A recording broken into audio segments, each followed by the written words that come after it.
खबर है, कोरोना की कई वैक्सीन तैयार हैं, बटेंगी, मिलेंगी, पर किसको मिलेंगी, कैसे मिलेंगी, कब तक मिलेंगी, कौन देगा, कितने में देगा, इन सब सवालों पर आज हम चर्चा करते हैं। आइए मेरे साथ।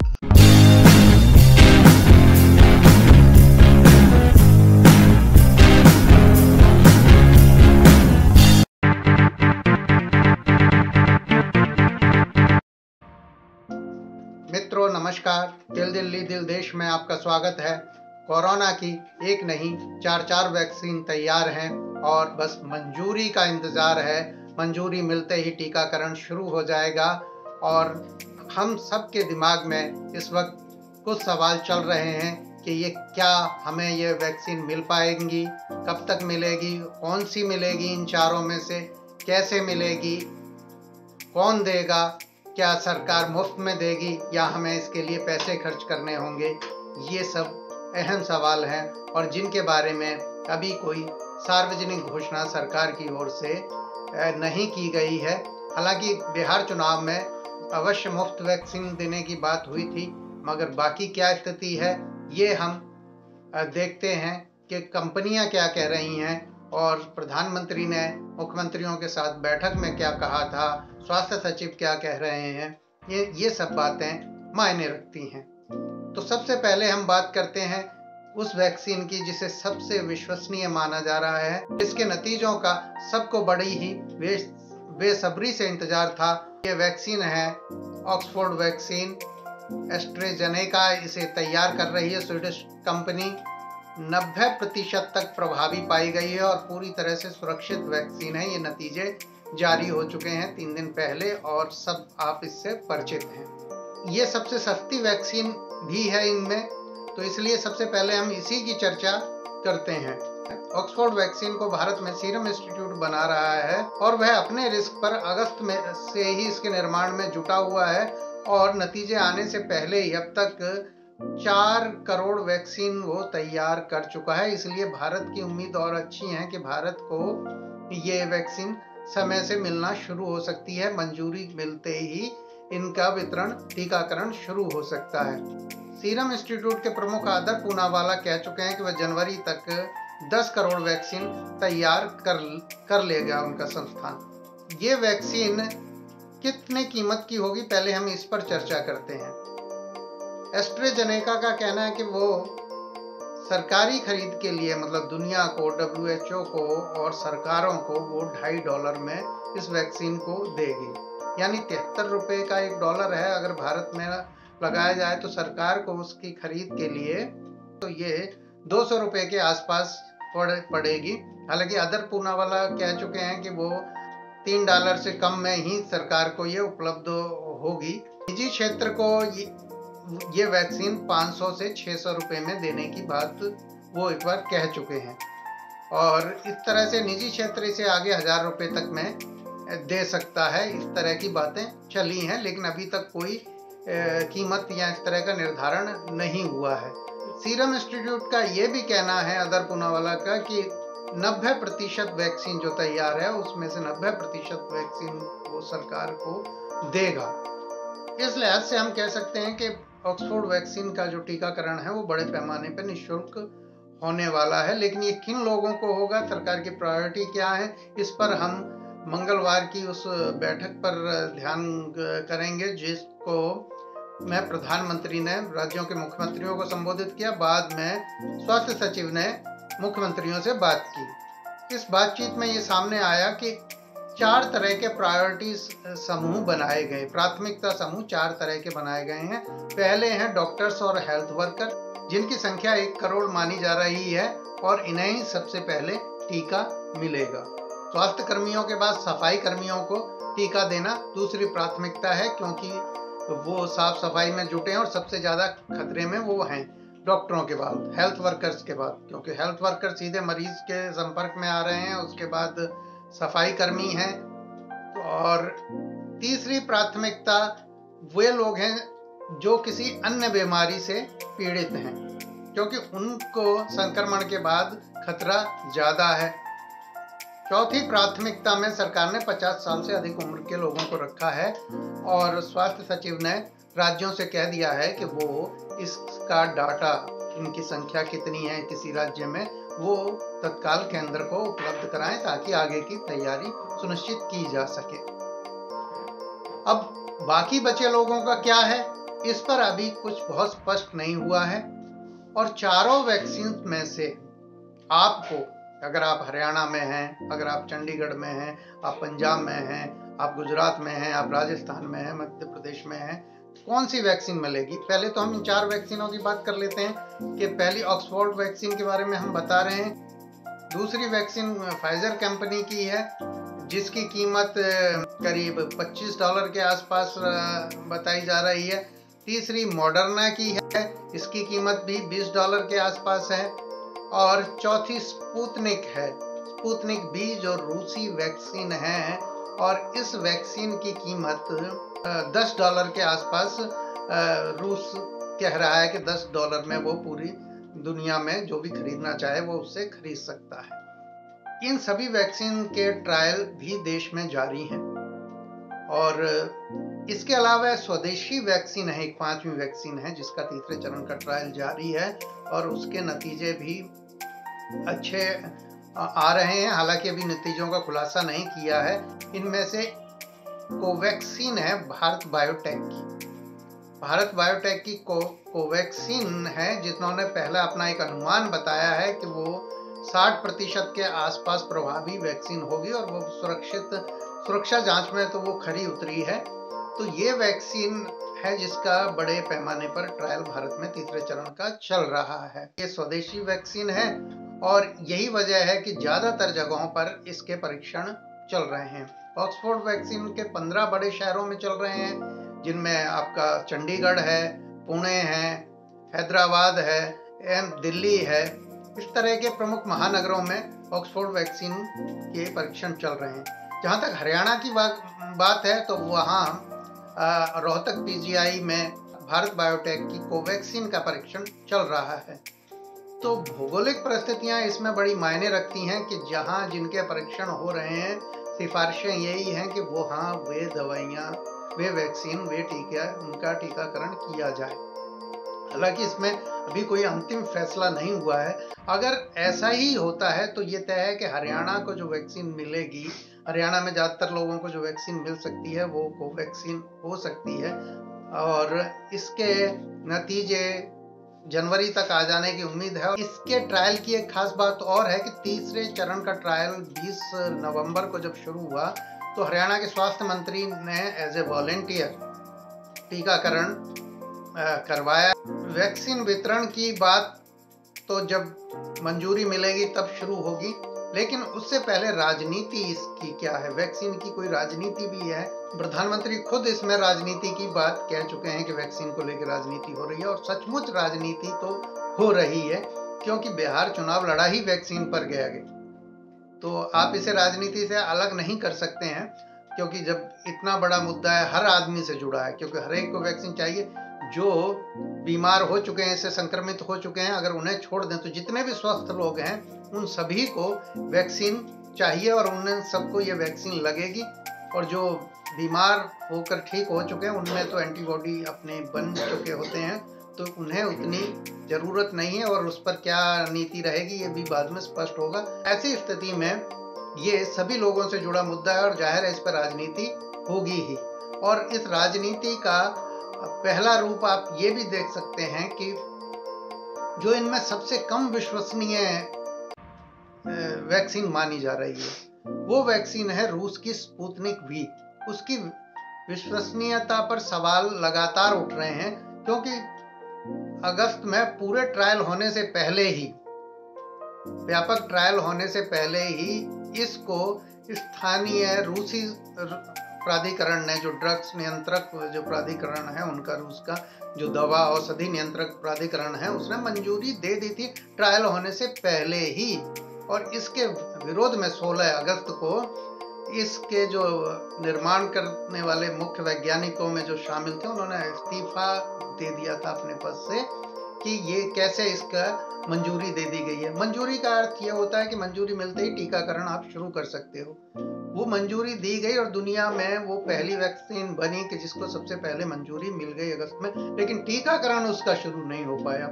रूस में भी जहाँ मंजूरी मिली थी वहाँ भी बड़े पैमाने पर लोगों ने इस वैक्सीन के प्रति शंका जाहिर की। हालांकि इसमें विश्वसनीयता पैदा करने के लिए ये बात कही गई कि राष्ट्रपति पुतिन की बेटी ने ये टीकाकरण हुआ, इसका परीक्षण उनकी बेटी पर भी हुआ है, लेकिन इसके बावजूद भी ये वैक्सीन इस वैक्सीन को लेकर WHO ने मंजूरी देने से इनकार कर दिया कि जब तक पूरे ट्रायल नहीं हो जाते हैं तब तक मंजूरी WHO नहीं देगा। और दूसरे देशों में भी मंजूरी के लिए इसको तीसरे चरण के ट्रायल के लिए भेजा गया। भारत में भी इसके तीसरे चरण के ट्रायल हो रहे हैं। इसके नतीजे जो अब आने शुरू हुए हैं, इसके 2 बार नतीजे आए हैं। एक बार 10 नवंबर के आसपास आए थे जब इसे 90% तक कारगर बताया गया था। दूसरे नतीजे इसके आए जब ऑक्सफोर्ड ने अपने नतीजे जारी कर दिए, तो 21 नवंबर को उन्होंने एक बार फिर से अपने नतीजे जारी किए जिसमें उन्होंने बताया कि ये तो 95% तक कारगर है। तो इस तरह से ये विवादित वैक्सीन है जो शुरू से ही विवादों में रही है। और राजनीति इसमें देखनी है तो ये देखिए कि इसके ट्रायल के लिए भारत में बंगाल को चुना गया है। बंगाल जहां अगले चुनाव हैं और सरकार इसके ट्रायल को, जो राज्य सरकार है, वो अनुमति नहीं दे रही है क्योंकि सबसे विवादित वैक्सीन है। वहां के लिए ऑक्सफोर्ड वैक्सीन और अन्य वैक्सीन की तुलना में स्पुतनिक वैक्सीन को ट्रायल के लिए भेजा गया है। और गुजरात में भी ये वैक्सीन ट्रायल के लिए नहीं है, वहाँ भी आपकी भारत बायोटेक की जो वैक्सीन है कोवैक्सीन, उसका ट्रायल जारी है। लेकिन बंगाल के लिए स्पुतनिक वी का ट्रायल मंजूर केंद्र की ओर से भेजा गया है और राज्य सरकार कह रही है कि ट्रायल का अधिकार हमें होना चाहिए। हमें आप ये बताइए कौन सी संस्था वैक्सीन उपलब्ध कराएगी, क्या वैक्सीन उपलब्ध कराएगी, हम इंतजाम हम करेंगे। और इसी राजनीति में वहाँ वैक्सीन ट्रायल फंस गया है और भाजपा को ये कहने का बहाना मिल गया है कि वो लोगों का हित नहीं सोच रही है। तो आप देखिए कि राजनीति कितनी महीन चल रही है क्योंकि वहाँ अगले साल चुनाव होने हैं। राजनीति को अब छोड़ते हैं तो हम आगे बात करते हैं और 2 वैक्सीनों की, जिसमें है मॉडर्ना की वैक्सीन, जैसे कि कोरोना वायरस पर 95% कारगर पाया गया है। और फाइजर की वैक्सीन जो अमेरिकी कंपनियां हैं दोनों, फाइजर की वैक्सीन भी करीब इतने ही 95% ही कारगर पाई गई है।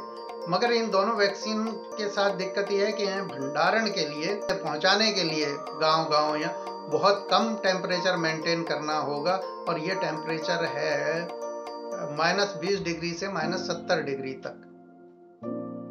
तो -70 डिग्री मेंटेन करना भारत जैसे देश में बहुत आसान काम नहीं है, तो इससे इसकी लागत और बढ़ने वाली है। और यही वजह है कि केंद्रीय स्वास्थ्य मंत्री हर्षवर्धन कह चुके हैं कि हमें फाइजर की वैक्सीन की लेने की नौबत ही ना आए क्योंकि हमारी और वैक्सीन 4-5 वैक्सीन पर यहाँ काम चल रहा है। और छठी कैडिला की वैक्सीन है जाइकोव डी, जो गुजरात में है कंपनी, ये अपना निर्माण कर रही है। ये भी दूसरे चरण के ट्रायल पूरे हो चुके हैं इसके भी, और तीसरे चरण के ट्रायल के लिए ये कंपनी भी इंतजार कर रही है। ऐसे में स्पष्ट है कि टीकाकरण को लेकर नीतियां बनाने में अभी टाइम लगेगा। अगर टीका बनकर आ भी जाता है तो शुरुआत में जो पहले 4 प्राथमिकता वर्ग हैं सरकार वहां तक रखेगी और ये तो तय है कि उनको जो प्राथमिकता वर्ग हैं उनको निःशुल्क टीकाकरण उनका हो सकता है। बाकी की जनता का क्या होगा इस पर अभी सरकार ने अपना बातें स्पष्ट नहीं की हैं। अगर निजी क्षेत्र के हाथ में जाता है तो फिर वो क्या क्या करेंगे, कैसे कैसे करेंगे, ये कोई छुपा हुआ नहीं है। जिस देश में 16-16 लाख के बिल बन जाते हैं और मुर्दों के बिल बन जाते हैं, उस देश में जो निजी स्वास्थ्य व्यवस्था है या चिकित्सा प्रणाली जो निजी क्षेत्र की है वो बहुत विश्वसनीय नहीं है। निजी क्षेत्र की अविश्वसनीयता ही एक बड़ा कारण है कि फाइजर और मॉडर्ना दावा कर रही हैं कि उनकी वैक्सीन 95% तक कारगर है, लेकिन बाजार में और चिकित्सा जगत में जो ऑक्सफोर्ड वैक्सीन की विश्वसनीयता है उसके 90% होने के कारगर बताने के बावजूद वो उनकी 95% वाली वैक्सीनों की विश्वसनीयता से अधिक है। ऑक्सफोर्ड ने यह भी स्पष्ट किया है कि जब उसकी 2 डोज दी गई फुल, पहले एक डोज दी गई और 28 दिन बाद फुल डोज दी गई, तो वो सिर्फ 62% कारगर ही निकली। लेकिन जब पहली आधी डोज दी गई और दूसरी पूरी डोज दी गई तब वो 90% से ऊपर कारगर निकली है। तो 1.5 डोज लगेगी इसकी ऑक्सफोर्ड की और वो अधिक कारगर मानी जा रही है। वो मात्रा जो है इस वैक्सीन की ज़्यादा कारगर मानी जा रही है। इस विश्वसनीयता की वजह यही है ऑक्सफोर्ड की कि वो लगातार पारदर्शिता उसने बना के रखी है। शुरुआत में जब वैक्सीन से कुछ बंदरों की मौत हुई थी वो भी सबके सामने आई थी। कोई भी बात वैक्सीन को लेकर कभी छुपाई नहीं गई। और इसे लेकर जब एक व्यक्ति ने शिकायत की थी, लंदन में एक शिकायत आई थी, वैक्सीन लेने के कुछ घंटे बाद ही वो ठंड से कांपने लगा, उसे बुखार हो गया और कमजोरी महसूस हुई, तो ट्रायल रोक दिए गए और फिर उसकी जांच की गई तो मामला गंभीर नहीं था और उसके बाद इसके ट्रायल फिर से शुरू हुए। भारत में भी रोक दिए गए थे।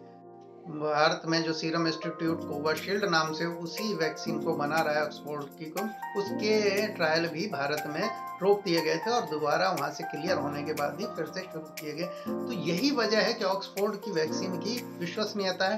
बाकी वैक्सीनों के बारे में आपको ऐसी कोई जानकारी नहीं मिलेगी क्योंकि वो निजी क्षेत्र की कंपनियां हैं और उनके लिए बाजार ज़्यादा मायने रखता है लोगों की जान से, और इसीलिए उनकी कीमतें भी बहुत ज़्यादा हैं। उनकी कोई $20 में बेचना चाह रहा है, कोई 25 में, कोई 35 में।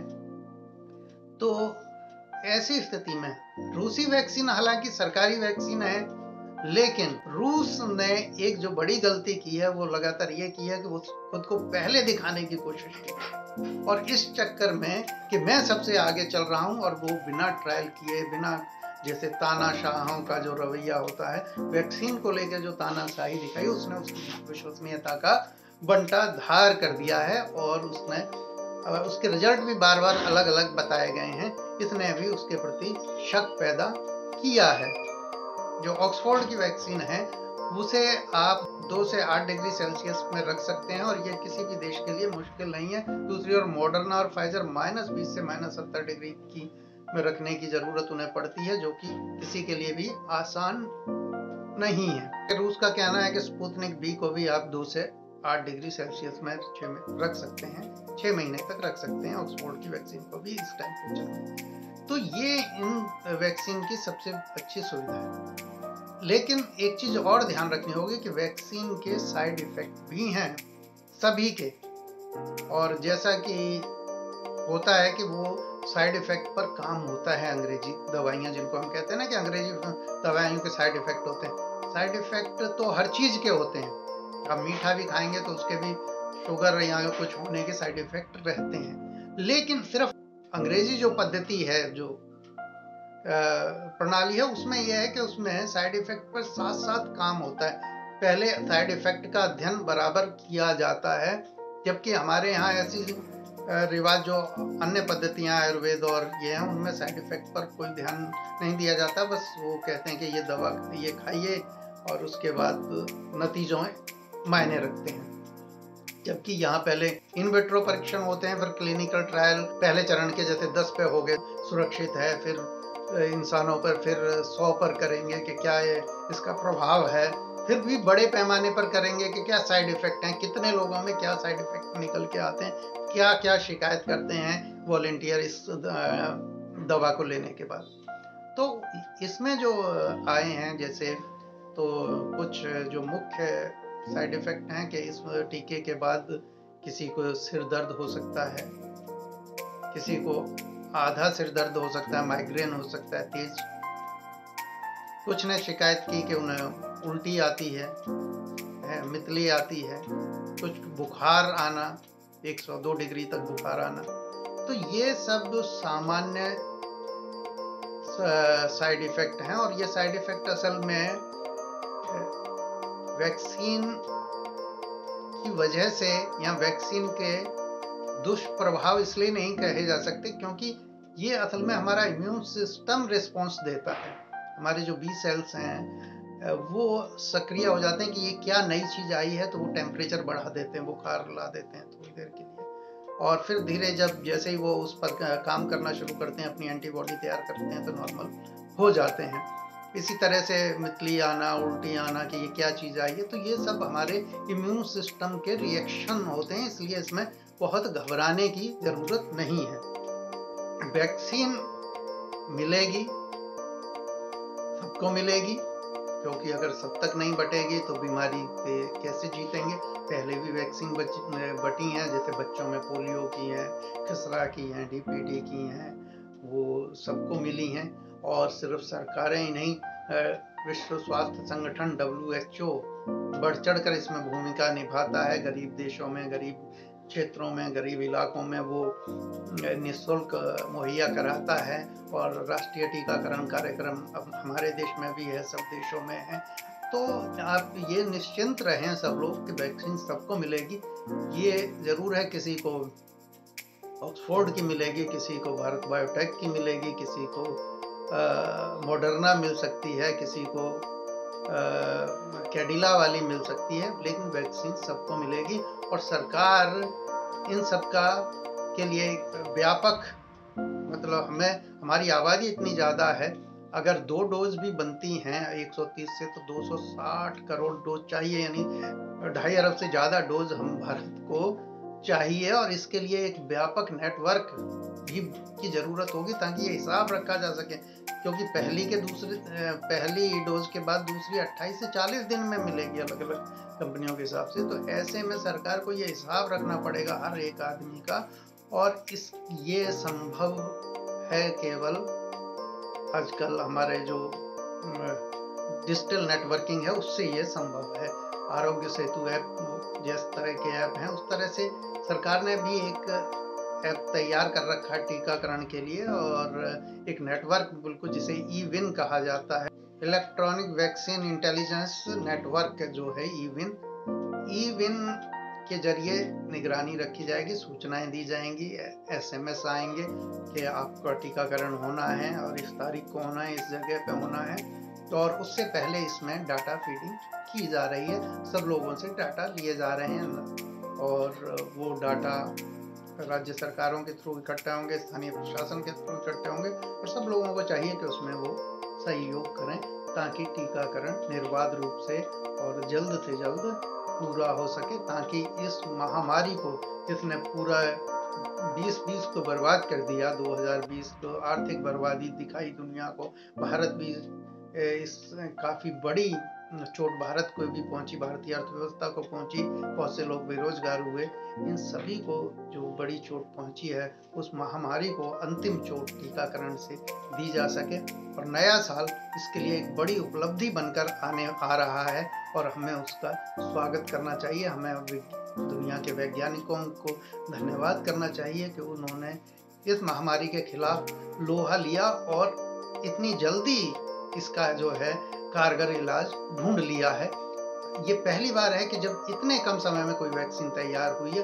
अमूमन वैक्सीन तैयार करने में 20, 25, 35 साल तक लगे हैं, और जो सबसे कम साल लगे हैं वो मीप्स की है, और वो 5 साल में तैयार हुई थी। और ये एक रिकॉर्ड बनने जा रहा है कि जब किसी बीमारी के 1 साल के भीतर वैक्सीन आ गई है, और इसके लिए हमारे वैज्ञानिक बधाई के पात्र हैं, चाहे वो ऑक्सफोर्ड के हैं या निजी क्षेत्र में जो मॉडर्ना में हैं, या हमारे भारतीय वैज्ञानिक भारत बायोटेक में लगे हैं। इन सबको हमें दिल से शुक्रिया करना चाहिए। और जो देश बीमारियां बांटते हैं, उनके लिए भी सबक है कि आप बीमारियां बांटते हो, देखिए बीमारियों के इलाज ढूंढते हैं, हम इलाज ढूंढते हैं, दुनिया उसका कैसे इलाज ढूंढती है। इसलिए ये बुराई की हार, इस साल आप दशहरा नहीं मना पाए, क्योंकि कोरोना लॉकडाउन की वजह से लोगों की एकजुट होने पर रोक थी, लेकिन जब ये टीकाकरण होगा तो वो सबसे बड़ा दशहरा महोत्सव होगा, वो बुराई पर अच्छाई की जीत का, ये बुराई पर अच्छाई की जीत का महोत्सव होगा ये टीकाकरण। इसे सिर्फ टीकाकरण ना कहें, यही असली दशहरा है, जब हम कोरोना रूपी राक्षस को परास्त करेंगे, मारेंगे, और उस रावण को मारेंगे जिसने पूरी दुनिया में आतंक मचाया। तो आज दिल देश में इतना ही। धन्यवाद।